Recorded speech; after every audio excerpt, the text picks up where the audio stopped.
It's a refugee crisis that's taken a back seat as the Syrian crisis is in the spotlight. People are leaving by the thousands as war-torn Central Africa remains an unstable place to call home in the wake of violent civil wars with rebel armies. But for one continuously growing group, that hasn't kept them from establishing a new life. Halfway across the world, in a foreign country, a church congregation gathers in a small room at Nashville First Church of the Nazarene to worship every Sunday.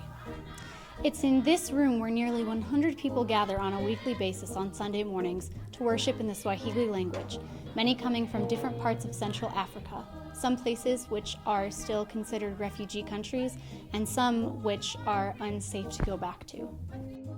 In June of 2015, Pastor Jerome Songolo from the Democratic Republic of the Congo held the first service the group has had.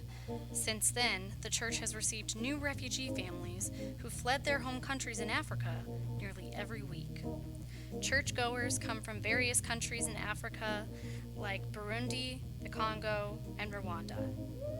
Country of origin doesn't matter, Songolo said, because everybody is welcomed to worship freely. When the war came in our country, a lot of people fled to the church as a safe area for their children, for themselves.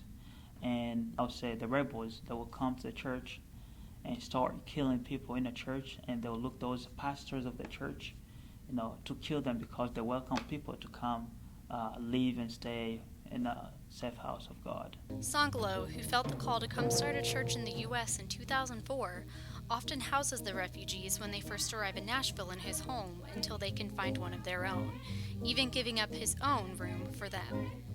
"Whatever you do to me, you do to the least of these," he says, quoting Matthew 25:40 in the Bible. This tight-knit community is growing continually, and that's not likely to stop anytime soon.